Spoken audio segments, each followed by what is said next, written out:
Hai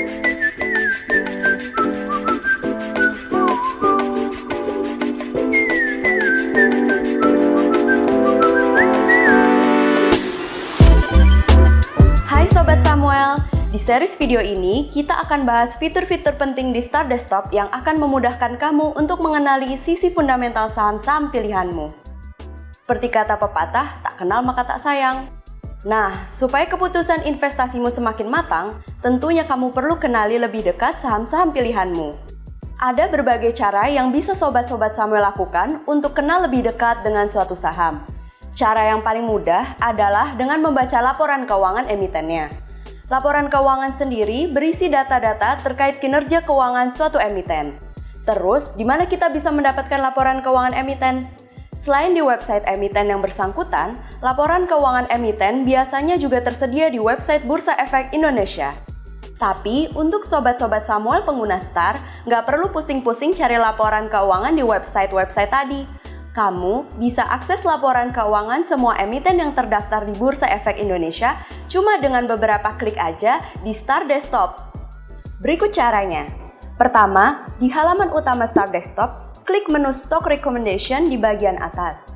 Kemudian, klik Financial Report. Di jendela Financial Report yang muncul, atur emiten yang diinginkan, pilih periode kuartalan atau tahunan, dan pilih periode laporan keuangan yang ingin dilihat. Jika sudah selesai, klik refresh. Selain dengan mengklik menu Stock Recommendation, kamu juga bisa mengakses jendela Financial Report secara cepat dengan menekan F11 di keyboardmu loh Sobat-Sobat Samuel. Terus poin-poin apa aja sih yang penting dilihat di jendela Financial Report Star Desktop? Secara umum ada 4 poin, yaitu pertama, net profit atau laba bersih dari emiten. Di jendela Financial Report Star Desktop, jika emiten mencatatkan laba bersih, angka di kolom net profit akan berwarna putih.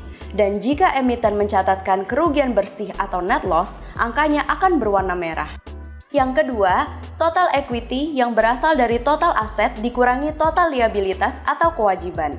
Secara umum, jika angka total equity suatu emiten berwarna putih, yang berarti total asetnya lebih besar dari total liabilitas, emiten tersebut dapat dikatakan sehat. Yang ketiga, net cash flow activities, yang menggambarkan perputaran uang masuk dan keluar di suatu emiten. Jika angka net cash flow activities suatu emiten di Star Desktop berwarna putih, artinya emiten tersebut memiliki arus kas yang sehat. Terakhir, rasio. Di jendela Financial Report Star Desktop, tersedia beberapa rasio yang bisa Sobat-Sobat Samuel perhatikan. Mulai dari EPS atau laba bersih dibagi jumlah saham, PER atau harga saham dibagi dengan laba bersih, hingga ROI atau laba bersih dibagi dengan ekuitas. Selain laporan keuangan dari emiten, Sobat-Sobat Samuel juga bisa membaca laporan analisis emiten yang dikeluarkan oleh analis-analis dari tim riset Samuel Sekuritas Indonesia yang berisi paparan tentang emiten serta rekomendasi dari analis. Untuk mengakses laporan-laporan analisis tersebut, caranya adalah sebagai berikut. Pertama, di menu Stock Recommendation, klik Research.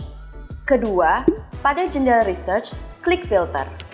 Ketiga, di kolom keyword, masukkan nama atau kode ticker emiten yang ingin dicari dan tentukan rentang waktu laporan yang diinginkan. Lalu, klik Submit. Yang keempat, akan muncul daftar hasil pencarian berdasarkan kriteria yang sudah Sobat Samuel masukkan. Untuk membuka suatu hasil pencarian, cukup klik hasil pencarian tersebut. Nah, Sobat-Sobat Samuel, selain kinerja keuangan, kita juga perlu mengenali tentang bidang usaha, figur-figur manajerial emiten, siapa saja pemegang saham, serta info-info lain terkait suatu emiten. Di Star Desktop, kamu cukup akses fitur Company Profile untuk mendapatkan info-info tersebut. Berikut caranya. Pertama, pada menu Stock Recommendation, klik Company Profile. Di jendela Company Profile, atur emiten yang diinginkan. Lalu klik Refresh. Gimana? Cepat dan gak ribet kan? Nah, sampai di sini dulu video pertama dari series tutorial akses info fundamental di Star Desktop. Untuk tutorial-tutorial selanjutnya, pantau terus channel YouTube Samuel Sekuritas Indonesia ya. Terima kasih dan sampai jumpa lagi.